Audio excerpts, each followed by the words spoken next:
क्या आपका बच्चा सिर्फ वाइट फूड्स खाता है, ब्रेड बटर, या फिर सिर्फ राइस, उसमें ना दाल पसंद है ना सब्ज़ी पसंद है, और कोई किस्म का कलर उसको उसके फूड में पसंद नहीं है, और यू आर स्ट्रगलिंग विथ उसको मील्स देने में आपको बहुत दिक्कत आ रही है, तो ये चीज़ जो है ये पिकी ईटिंग है।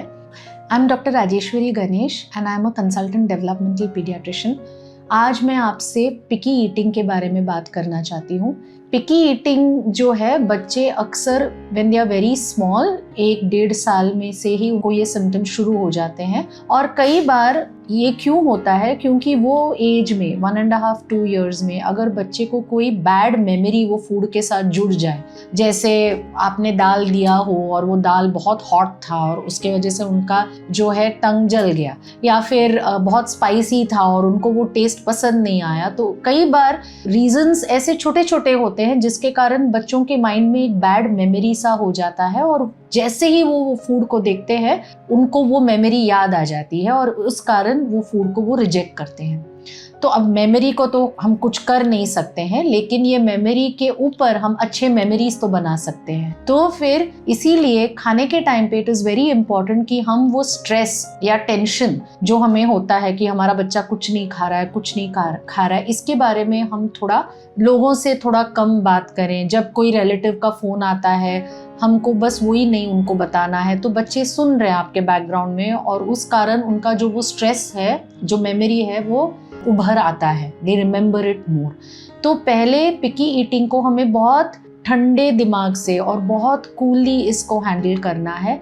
फूड टाइम्स को हमें फन बनाना है, फन जोन बनाना है, यानी बच्चों को इन्वॉल्व करना है। अगर हम दाल बना रहे हैं तो बच्चों के हाथ में हमें दाल देने हैं और उनको दिखाना है कि दाल का कलर कैसा रहता है, कंसिस्टेंसी कैसा रहता है। हम दाल में फेस ट्रेसिंग कर सकते हैं। फिर जो कुक्ड दाल है वो हम बच्चों के पास रख सकते हैं और उसको हम हाथ पे लगा सकते हैं, क्योंकि जो हाथ का स्किन है वो मुंह के स्किन जितना सेंसिटिव नहीं होता है। तो अगर बच्चे को ये कॉन्फिडेंस आ जाएगा कि ये गर्म नहीं है और बच्चे को एक्सप्लोर करने की अपॉर्चुनिटी मिल जाएगी, तो उनके माइंड में जो बैड मेमोरी है वो न्यूट्रलाइज हो जाएगा और बच्चे इस फूड्स को अच्छे से एक्सेप्ट करने लगेंगे। फैमिली साथ में अगर खाना खाए तो बच्चे अक्सर मॉडलिंग से सीखते हैं, यानी अगर पापा दाल अच्छे से खा रहे हैं, मम्मा दाल अच्छे से खा रहे हैं और उनको पानी नहीं पीना पड़ रहा है, यानी वो दाल तीखी नहीं है, तो ऐसे बच्चे अडल्ट्स को देख के भी अपने फूड चॉइसेस को बेटर कर सकते हैं। कई बार क्या होता है कि एज पेरेंट्स हमें बहुत स्ट्रेस होता है कि बच्चे ने खाना ढंग से नहीं खाया, चलो एक एक्स्ट्रा ग्लास दूध दे दें या फिर चॉकलेट का एक बार दे दें। तो इससे क्या होता है, बच्चों को भूख नहीं लगता है, और जब भूख नहीं लगे तो बच्चे खाना नहीं खाएंगे। तो इट इज़ वेरी इंपॉर्टेंट कि अगर बच्चे को चॉकलेट चाहिए भी तो उनको हम बोले आप पहले एक निवाला दाल राइस खा लो, फिर आपको ये चॉकलेट हम दे देंगे। तो use what they like as a reward rather than using that as the first food. तो इससे क्या होगा, बच्चों को भूख लगेगी और भूख में वो फूड एक्सेप्ट भी करेंगे। सबसे इम्पॉर्टेंट चीज़ ये है कि बच्चों को हम डांटने से अवॉइड करें, क्योंकि ये बच्चे जानबूझ के नहीं अवॉइड करते फूड्स, उनके माइंड में ये मेमोरीज बन जाते हैं जिसके कारण वो फूड्स अवॉइड करते हैं। तो डांट के या मार के या उनके बारे में क्रिटिसाइज करके तो हम इस चीज़ को सॉल्व नहीं कर सकते हैं।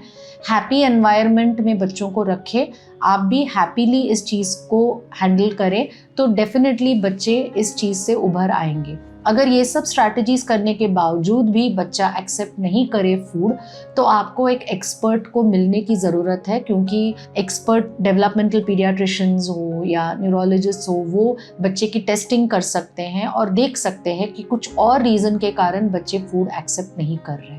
Thank you.